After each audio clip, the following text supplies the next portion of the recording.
सभी को नमस्कार। कुमार सोनू एकेडमी 23 में आपका स्वागत है। देखिए, जैसा कि मैं आप लोगों के लिए एनसीईआरटी सीरीज चला रहा हूँ, उस एनसीईआरटी सीरीज में मैं आज आप लोगों के लिए ज्योग्राफी का कक्षा 6 का ज्योग्राफी में अध्याय 6 लेके आया हूँ, जिसमें हम लोग आज पढ़ेंगे हमारा देश यानी भारत के बारे में हम लोग आज पढ़ेंगे। चलिए, समय को बर्बाद नहीं करते हुए कक्षा शुरू करते हैं। तो इसमें सबसे पहले जो दिया है, भारत का चौहद्दी के बारे में दिया गया है। आप लोग इसे देख लेंगे। भारत के चौहद्दी से प्रश्न भी बनता है सीटेट में।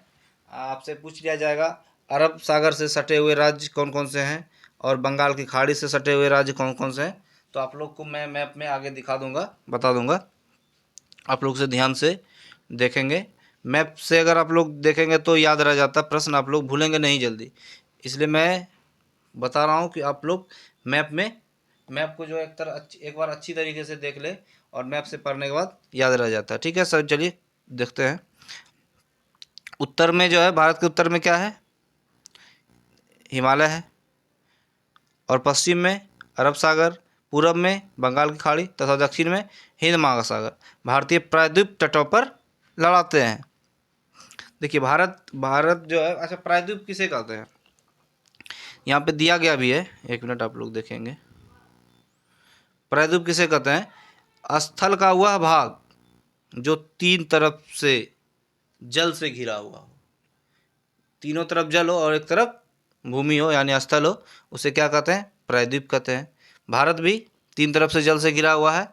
देखिए, नीचे से ऐसा चित्र है भारत का, इधर भी जल है, इधर भी जल है, इधर भी जल है, तीनों ओर जल से घिरा हुआ है, और एक साइड भूमि है, भूस्थल है। इसलिए भारत भी एक क्या है? प्रायद्वीप है। ठीक है, नेक्स्ट इसमें दे दिया गया भारत का कुल क्षेत्रफल। यहाँ से भी प्रश्न बनेगा। भारत का कुल क्षेत्रफल 32.8 लाख वर्ग किलोमीटर है। आप लोग इसे नोट करते जाएंगे। अच्छा, उसके बाद दिया गया है उत्तर में लद्दाख से दक्षिण से कन्याकुमारी तक इसका विस्तार कितना है। यहाँ से प्रश्न ऐसे बनता है कि उत्तर से दक्षिण तक की कुल दूरी, उत्तर से दक्षिण की कुल दूरी, अगर आप लोग इसे भी नोट ध्यान में रखेंगे और अच्छी बात है। उत्तर यानी लद्दाख से, उत्तर में कहाँ से मतलब जो शुरू होता है मैप में, उत्तर कहाँ से माना जाता है मैप में? तो लद्दाख को, लद्दाख से लेकर के कहाँ तक? लगभग कन्याकुमारी, यानी कन्याकुमारी तक जो उसकी दूरी कितनी है? तो 3200 किलोमीटर है। और पूरब से पश्चिम, पूरब यानी अरुणाचल प्रदेश से लेकर पश्चिम में कहाँ? गुजरात में कच्छ पड़ता है, कच्छ एक जिला है।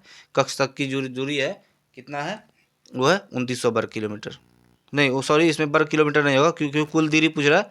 क्षेत्रफल में हम लोग वर्ग किलोमीटर यूज करते हैं। देखिए यहाँ, एक मिनट, मैं सादा पेज में आप लोग को दिखा दे रहा हूँ। हाँ, यहाँ पे देखिए, देखिए ये हो गया उत्तर दक्षिण, ये हो गया पूर्व पश्चिम हो गया। तो यहाँ से यहाँ तक की दूरी कितनी हो जाएगी? 2900 किलोमीटर। एक मिनट, 2900 किलोमीटर हो जाएगा। और यहाँ से यहाँ तक की दूरी 3000 हो जाएगा। आप लोग इसे नोट कर लेंगे, यहाँ से प्रश्न बनता है इसलिए आप लोग इसे, सॉरी, यहाँ से 3200 हो जाएगा, 3000, सॉरी। बोलने में कभी कभी बता कुछ रहा होता हूँ, बोल कुछ और देता हूँ, लिख कुछ और देता हूँ, इसलिए आप लोग इसे ध्यान रखेंगे। फिर से लिख दे रहा हूँ, 3200 किलोमीटर है उत्तर से दक्षिण तक की दूरी, और पूर्व से पश्चिम 2900 किलोमीटर। ठीक है दोस्तों, अब इसके बाद हम लोग देखते हैं। यहाँ दिया गया है ऊंचे ऊंचे पर्वत भारतीय महासागर, यानी कि यहाँ पे जो दे दिया है विभाजन, भौतिक विभाजन जो है, भौतिक विभाजन के बारे में दिया है कि यहाँ क्या क्या है। देखिए, ऊंचे ऊंचे पर्वत हैं, भारतीय महामरुस्थल हैं, उत्तरी मैदान है, आसमान पठारी सतह है, तटीय भाग एवं द्वीप समूह स्थलों की विभिन्नता को दर्शाते हैं। मतलब विभिन्न तरह के स्थल हैं भारत में। ऊंचे ऊंचे जहाँ की पर्वत पठार हैं, कहीं कहीं कई ऐसे जगह जहाँ मरुस्थल है, कई ऐसे जगह है मैदानी मैदानी है, कई ऐसे जगह हैं जहाँ की सिर्फ पठार पठार है। तो ये क्या दिखा रहा है? हमारे देश की भिन्नता को दिखा रहा है, भौतिक भिन्नता को, भिन्नता नहीं भौतिक भिन्नता को दिखा रहा है। यहाँ जलवायु, वनस्पति, वन्य जीवों के साथ साथ भाषा एवं संस्कृति में भी बहुत भिन्नता है। यहाँ पे जो है जलवायु, वनस्पति और वन्य जीव के अलावा जो है भाषा एवं संस्कृति में बहुत ही भिन्नता, जो कि हम लोग पिछले अध्याय में हम लोग पढ़े हैं, जो कि हम लोग पॉलिटी वाले जब मैं पढ़ा रहा था पॉलिटी में जो है उसमें हम लोग पढ़ाए थे आपको, आप लोग जाके प्लेलिस्ट में बना दिया हूँ, आप लोग वहाँ से देख लेंगे। जो नहीं पढ़े हैं आप लोग पढ़ लेंगे, विभिन्नता वाले चैप्टर उससे भी प्रश्न आते हैं, आप लोग ध्यान से उसे पढ़ लेंगे। ठीक है, चलिए नेक्स्ट देखते हैं। इस भिन्नता में भी हम एकता को पाते हैं। भारत क्या है? भारत एक विभिन्नताओं का देश है। यहाँ कई तरह के भाषा बोले जाते हैं और अलग अलग राज्यों में अलग रहन सहन है। वहाँ का पहनावा अलग है, वहाँ का खान पान अलग है। तो आप लोग, मैं इसके बारे में डिटेल चर्च किया हूँ विभिन्नता वाले जब चैप्टर में पढ़ा रहा था, आप लोग वहाँ से जाके देख सकते हैं। और यही कारण है कि हम एक राष्ट्र में बंधे हैं। वर्ष 2011 से अब तक भारत की आबादी 120 करोड़ से अधिक हो गई है। एक मिनट, पेंसिल, ठीक है, आप लोग देख रहे हैं। और देखिए यहाँ पे जो आगे दिया गया है, विश्व का सबसे अधिक जनसंख्या वाला देश कौन सा है? तो देखिए कई जगह पे जो है, अब जो है आप लोग अगर कभी कभी गूगल भी करेंगे तो कहीं कहीं भारत को दिखा दिया जाता है, लेकिन अभी तक भारत को मान्यता नहीं मिला है। भारत अभी तक नहीं माना है कि हम अधिक जनसंख्या वाले बन गए। कहीं कहीं दिखा रहा है, तो आप लोग अभी भी चीन के साथ ही जाएंगे, और एनसीईआरटी भी चीन को ही माना है अभी भी।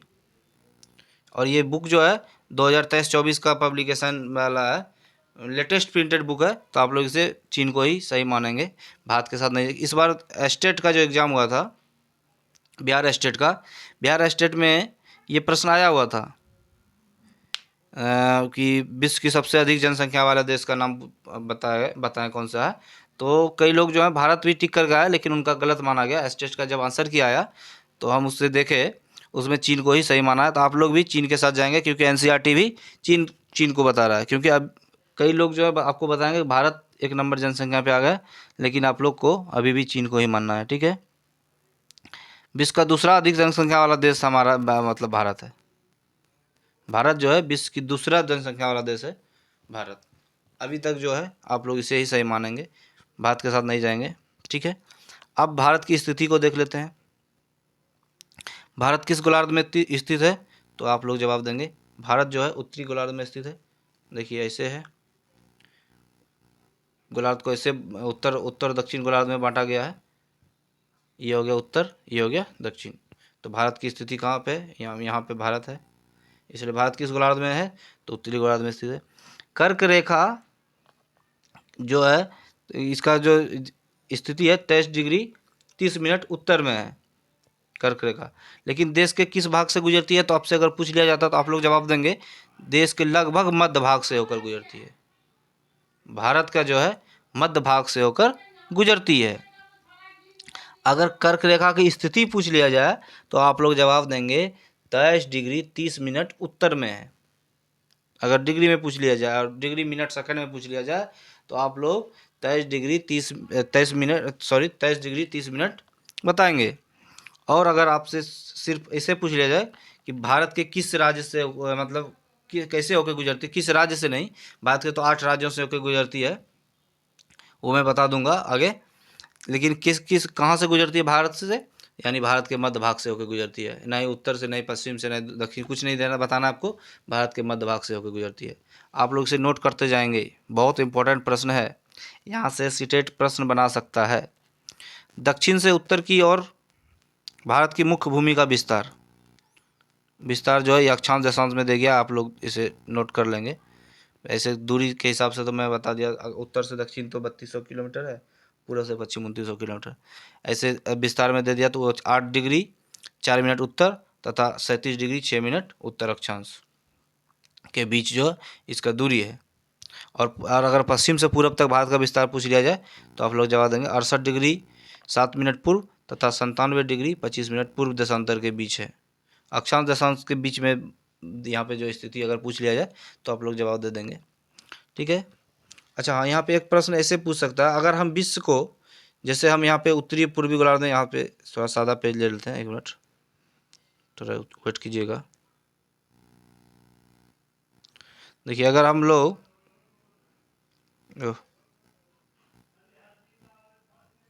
एक मिनट, देखिए अगर यहाँ जो प्रश्न पूछ रहा है, अगर हम विश्व को जो है, जैसे अभी हमारा गोलार्ध बटा हुआ है उत्तर दक्षिण में, एक मिनट, विश्व को पूर्वी पश्चिमी गोलार्ध में बांटते हैं तो भारत की स्थिति किस गोलार्ध में होगी।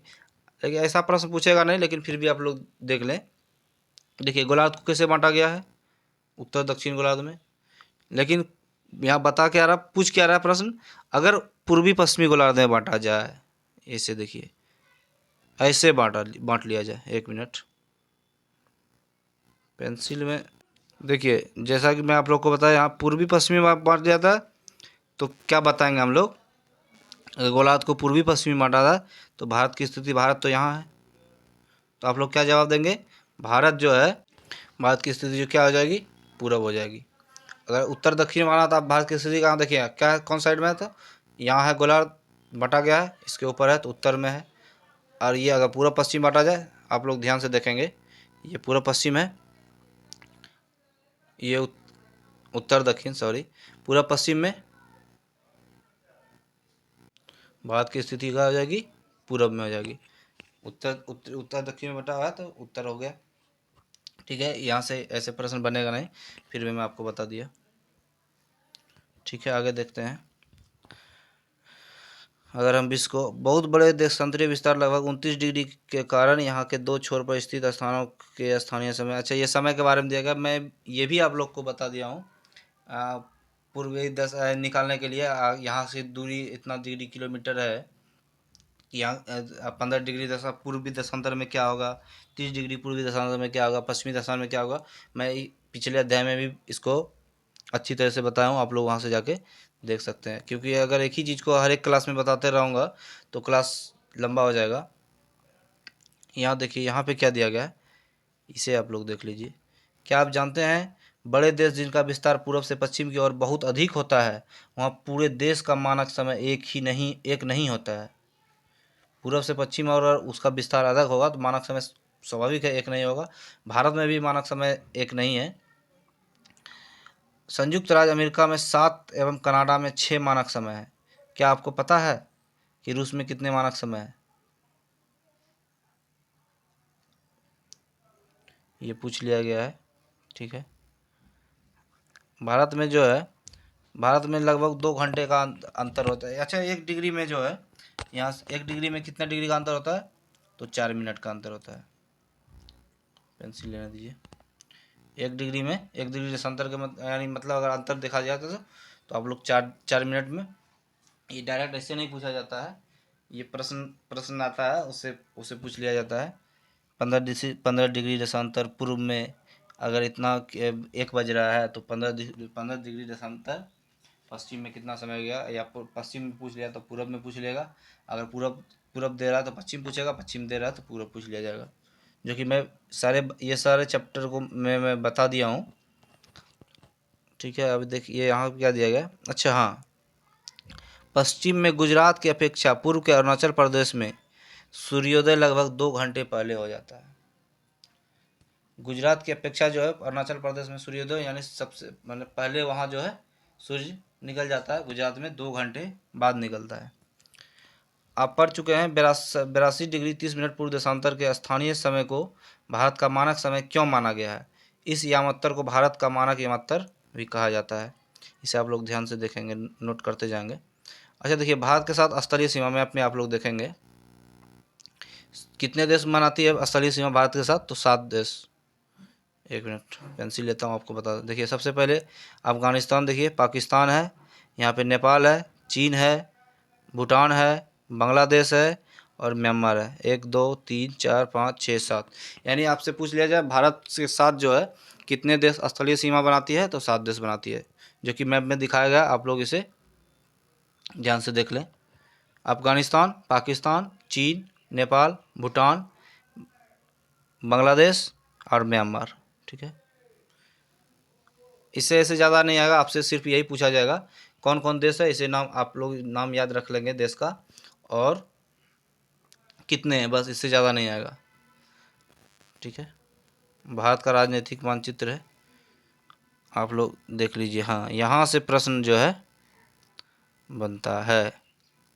देखिए आप लोग जो है, एक मिनट थोड़ा और छोटा कर लीजिए, भारत का जो कि पूरा मानचित्र है। ठीक है, ऊपर से नहीं है, आप लोग को मैं मात्र नीचे दिखाने वाला हूँ जहाँ से कि प्रश्न बनता है।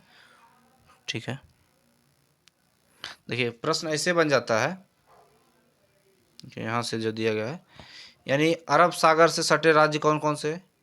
स्टेटमेंट में अगर प्रश्न आपसे पूछ लिया जाता, अगर आप लोग मैप को नहीं पढ़े रहेंगे, देखिए ऑप्शन में दे दिया महाराष्ट्र, कर्नाटक दे दिया, और तीसरा ऑप्शन में दे दिया उड़ीसा।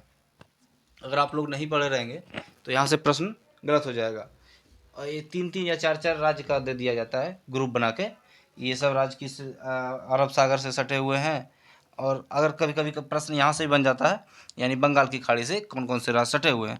मतलब बंगाल की खाड़ी से अगर आपसे पूछ लिया गया, और ऑप्शन में देखिए उड़ीसा दे दिया, पश्चिम बंगाल दे दिया, आंध्र प्रदेश दे दिया, तमिलनाडु दे दिया, ठीक है।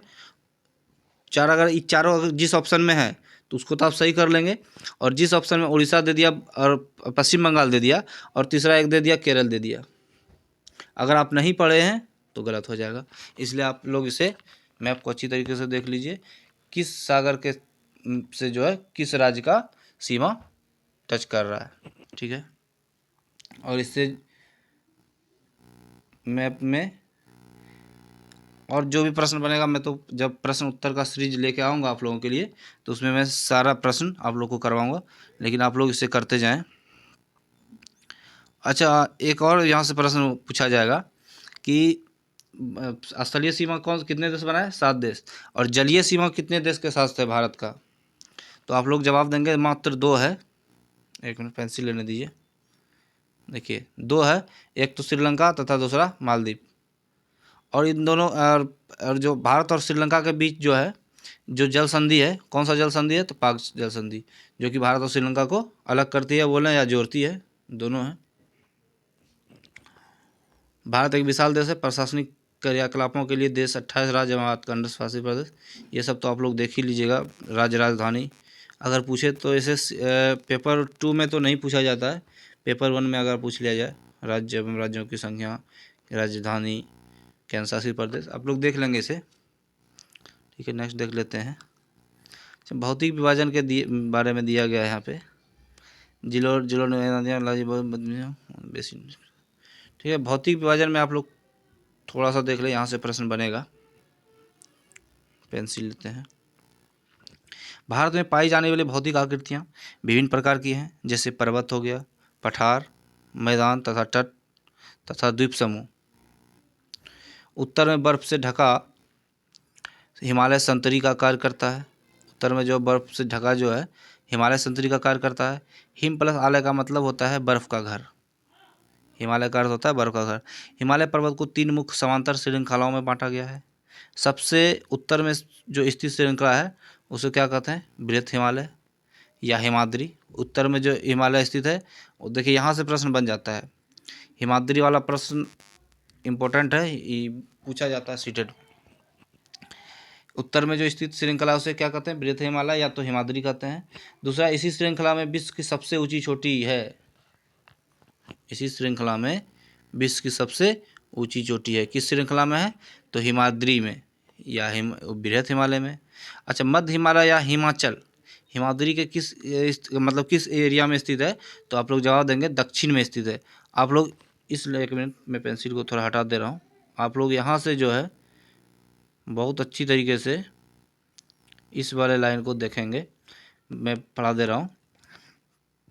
सबसे ऊंची शिखर है मध्य हिमालय या हिमाचल जो है किस में स्थित है, हिमाद्री के दक्षिण में स्थित है।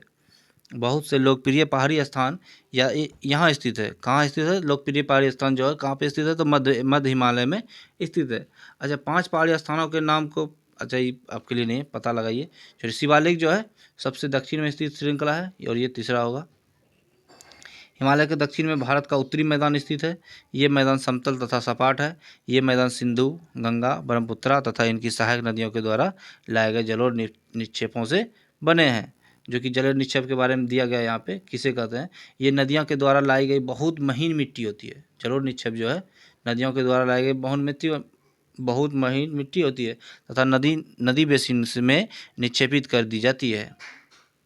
सहायक नदी एक मिट्टी जो होता है, इसे मिट्टी नहीं, अब आप लोग इसे हम लोग जो है बालू बोलते हैं। सैंड जो नदियाँ कैसे लाती है, पहाड़ों से जो है, जब बारिश होती है तो पहाड़ों से जो कण झड़ते हैं, छोटे छोटे छोटे कण जो है नदियों के द्वारा नदी में धीरे बारिश के सहारे नदी में आ जाती है, वही क्या होता है, बालू होता है, सैंड जिसको बोलते हैं। सहायक नदी एक नदी या सहायता जो कि मुख्य नदी में किसी भी तरफ से आकर मिलती है तथा आपने, अच्छा सहायक नदी के बारे में बता रहा, सहायक नदी किसे कहते हैं, मान लीजिए जैसे ये नदी आ रही है, जा रही है, और इसमें कोई और नदी आके मिल गई तो इसे हम क्या कहते हैं, सहायक नदी। ठीक है, इनकी सहायक नदियों में लाए गए जल और मीटर निक्षेप करते हैं। नदियों के ये मैदान कृषि के लिए उपजाऊ भूमि प्रदान करते हैं। नदियों के ये मैदान जो कृषि के लिए उपजाऊ भूमि प्रदान करते हैं। अच्छा अच्छा, यही कारण है कि इन मैदानों में जनसंख्या अधिक होती है, जहाँ पे मतलब एक तरह से जिस एरिया में जो है बालू जो आता है पहाड़ों से, यानी नदियाँ नदियाँ जिस इलाका में बहती है उस इलाका का जो मिट्टी वाला क्षेत्र होता है, खेती वाला क्षेत्र होता है, वो बहुत उपजाऊ होता है, इसलिए जो NCERT में जो दिया गया है, इसलिए वहाँ जो है जनसंख्या भी अधिक होती है। ठीक है, भारत में पश्चिमी भाग में भारतीय मरुस्थल स्थित है। मरुस्थल कहाँ स्थित है, तो भारत के पश्चिम भाग में। यह शुष्क, गर्म तथा रेतीला स्थल है, आप लोग जानते होंगे इसे, लेकिन फिर भी आप लोग देख लें NCERT में जो दिया गया है। एक मिनट थोड़ा ऊपर कर लेते हैं।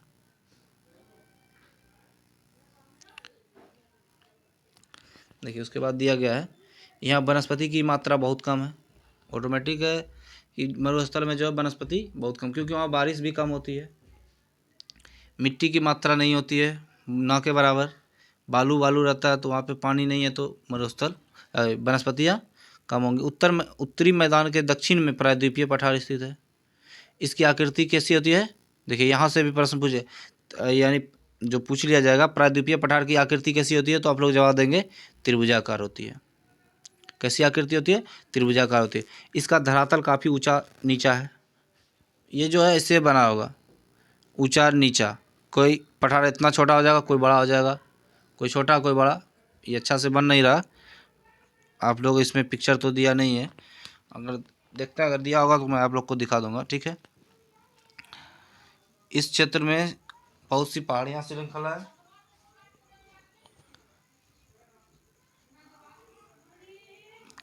तथा घाटियाँ स्थित है। इसके उत्तर पश्चिम में अरावली श्रृंखला स्थित है, जो विश्व की सबसे पुरानी श्रृंखला है। अरावली, बिंद एवं सतपुरा भी महत्वपूर्ण श्रृंखलाएँ हैं। इन श्रृंखलाओं से होकर नर्मदा तथा तापी नदियाँ बहती है। यहाँ से भी प्रश्न पूछा जाता है कि बिंद एवं सतपुरा जो श्रृंखला है उससे कौन कौन सी नदियाँ बहती है, तो तापी तथा नर्मदा बहती है। ये पश्चिम की तरफ बहने वाली नदियाँ हैं जो अरब सागर में जाके गिरती है। तापी और नर्मदा किस में जाके गिरती है, तो अरब सागर में जाके गिरती है। और अच्छा गंगा कहाँ पे जाके मिलती है, तो गंगा जो है बंगाल की खाड़ी में जाके मिलती है। इस आप लोग नोट करते जाएंगे, ये NCERT में नहीं दिया गया लेकिन मैं आपको बता दिया। जब मैं प्रश्न उत्तर का सीरीज लेके आऊँगा, मैं आपको सारा प्रश्न करवाऊँगा। आप लोग चिंतित नहीं हुए कि प्रश्न उत्तर सर नहीं लेके आ रहे हैं, क्वेश्चन लेके आइए, PYQ लेके आइए, मैं सारा प्रश्न लेके आऊँगा। पहले आप लोग थ्योरी पढ़ लीजिए, अगर थ्योरी आप लोग अच्छी तरीके से पढ़े रहेंगे तो क्वेश्चन को सॉल्व करना बहुत ही आसान हो जाएगा। मैं इसलिए आप लोग को थ्योरी करवा रहा हूँ। क्वेश्चन लाना कोई बड़ी बात नहीं है, क्वेश्चन तो लाएंगे, आप लोग को क्वेश्चन आंसर करवा देंगे, हो गया। लेकिन थ्योरी अगर पढ़े रहेंगे तो आपसे एग्ज़ाम में गलती कम होगी, इसलिए आप लोग थ्योरी को अच्छी तरीके से पढ़ें, एक एक लाइन को पढ़ें। अगर अगर अगर आप पूरा PDF पढ़ना चाहते हैं तो आप लोग डाउनलोड करके पढ़ लीजिए। ठीक है, देखिए कहाँ पढ़ रहे थे हम लोग। इस पठार के तरफ पश्चिम से पश्चिमी घाट सह्याद्री तथा पूर्व में पूर्वी घाट स्थित है। पश्चिमी घाट का इसमें ऐसा कुछ है नहीं। अच्छा यहाँ से देख लीजिए किन पठार, ये खनिज जो है कोयला एवं लौह की प्रचुरता किसमें है, जो कि पूर्वी घाट के बीच बीच में टूटा हुआ जो है आसमान तथा आसमान है, वो चित्र संख्या देखेंगे। इन पठारों में जो किसकी मात्रा है, खनिज की मात्रा, जैसे कोयला, लौह एवं अयस्क की प्रचुरता है, वहाँ पे ज़्यादा मात्रा में पाई जाती है। पश्चिमी घाट के पश्चिम में तथा पूर्वी घाट के पूर्व में तटीय मैदान स्थित है।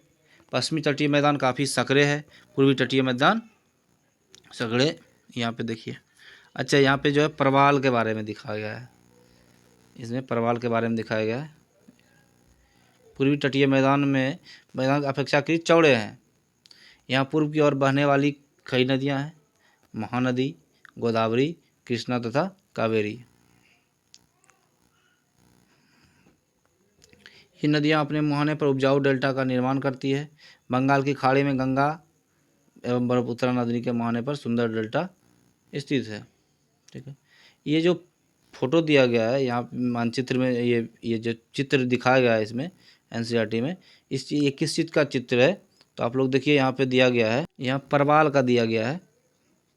ये परवाल के बारे में दिया गया है। परवाल छोटे समुद्री जंतुओं के कंकाल हैं जिसे पॉलिप कहा जाता है। जब जीवित पॉलिप मरते हैं तब उनका कंकाल बच जाता है। अन्य पॉलिप की वृद्धि इन ठोस कंकालों के ऊपर होती है जो बढ़ते बढ़ते काफ़ी ऊंचे होते जाते हैं तथा इस प्रकार परवाल द्वीपों का निर्माण हो जाता है। ये देखिए परवाल द्वीप का निर्माण हो गया। ठीक है, यहाँ से भी प्रश्न पूछा जाता है सीटेट में, इसलिए आप लोग इसे भी देख लेंगे। ये कविता दिया गया, यहाँ से अब सीटेट प्रश्न नहीं पूछता है। सुनामी के बारे में दिखाया है। अच्छा, इसे देख लेंगे थोड़ा। भारत में कितने द्वीप समूह हैं? तो भारत में जो दिखाया गया है 2 द्वीप समूह हैं। एक तो लक्षद्वीप समूह अरब सागर में स्थित है। हाँ, यहाँ से प्रश्न बढ़ेंगे। ये केरल के तट में कुछ दूर स्थित प्रवाल द्वीप है।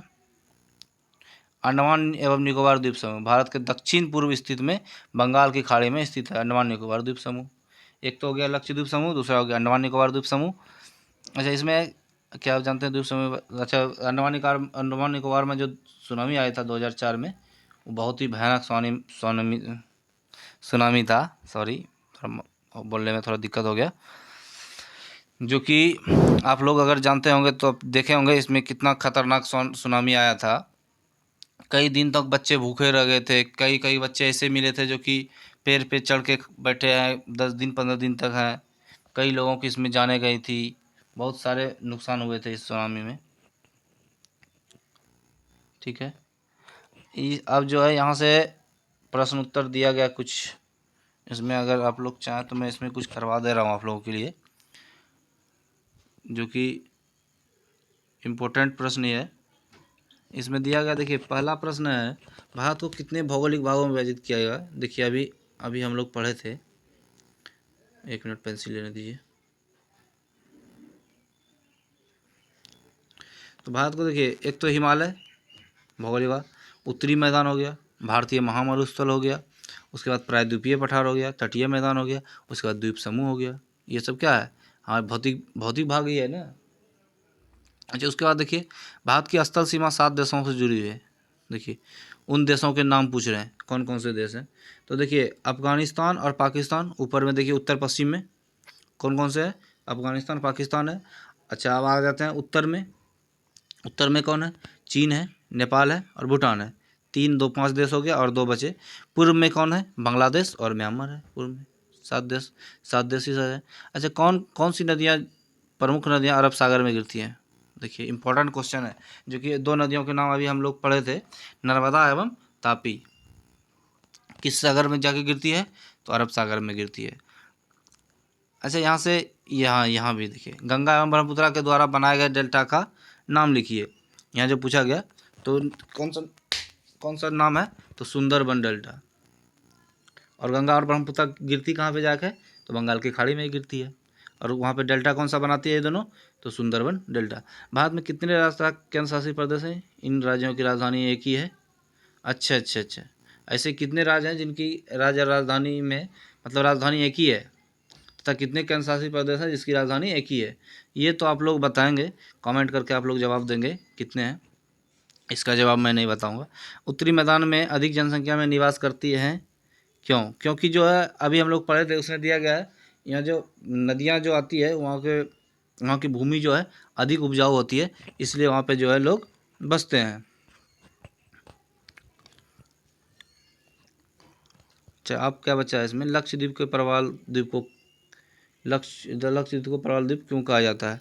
देखिए इसमें क्यों कहा जाता है कि द्वीप में जो है छोटे समूह जंतु को जो कंकाल पर जो बना है ना, इसमें छोटे छोटे जीव के जो कंकाल बने, कंकाल पर जो द्वीप बन गया, इसलिए से प्रवाल द्वीप कहा जाता है, जिसे पॉलिप भी कहा जाता है। जिसे पॉलिप भी कहा जाता है। हिमालय के सबसे दक्षिणी भाग को क्या कहा जाता है? बहुत बढ़िया प्रश्न है, आप लोग इसका जवाब देंगे। चलिए बता दे रहा हूँ, शिवालिक है। अच्छा, सह्याद्री को अन्य किस नाम से जाना जाता है? पश्चिमी घाट के नाम से जाना जाता है। पाक जल संधि किन दो देशों के बीच है? मतलब इतना इम्पोर्टेंट, ये बहुत ही एग्जाम में ये प्रश्न पूछा जाता है। देखिए, पेंसिल लेने दीजिए। भारत और श्रीलंका के बीच पाक जल संधि। पाक नाम होने का पाक जो नाम दिया गया इसमें, पाक जल संधि, कई बच्चे इसमें गलती कर जाते हैं। पाकिस्तान, भारत पाकिस्तान ऑप्शन में रहेगा, मार देगा, लेकिन यहाँ ध्यान नहीं देते। अरे जल संधि पाकिस्तान के साथ बनता कहाँ है, गलती कर देते हैं एग्जाम में। ठीक है, अरब सागर में स्थित भारतीय द्वीप समूह कौन से हैं? यहाँ देखिए, दोनों अंडमान एवं निकोबार द्वीप समूह है, लक्षद्वीप समूह है, या मालदीव है? बताएंगे आप लोग कौन सा द्वीप समूह है?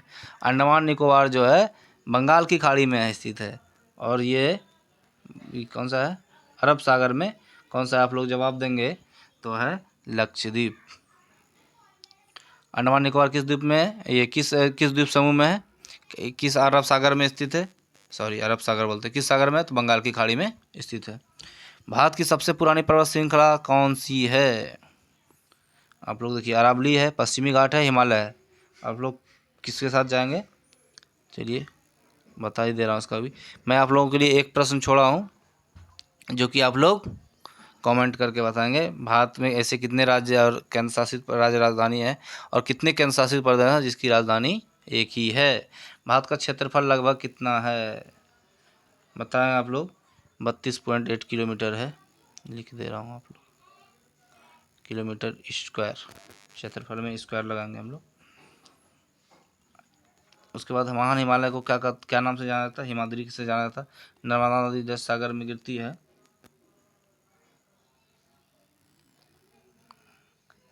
ये प्रश्न में हमको थोड़ा डाउट है। नर्मदा नदी जस सागर में जाके गिर, एक मिनट, ठीक है, इससे थोड़ा देखना होगा मुझे।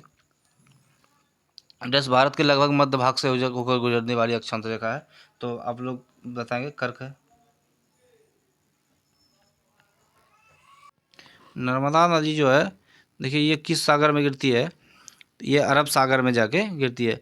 और मध्य भाग से कौन सी रेखा गुजरती है? तो कर्क रेखा, ये जो कि मैं आप लोगों को मैप में बताया था। ठीक है दोस्तों, इसके बाद जो है अभी आप कोई प्रश्न इसमें मानचित्र कार्य वगैरह दिया गया है जो कि आप लोग के लिए इम्पोर्टेंट नहीं है। आज की कक्षा को यहीं समाप्त करते हैं। अंत में आप लोग जो है, अगर मेरे वीडियो को इसी तरह देखना चाहते हैं तो मेरे चैनल को सब्सक्राइब करें और बेल आइकन को दबाएं, ताकि आपको समय समय पर नोटिफिकेशन मिलते रहे।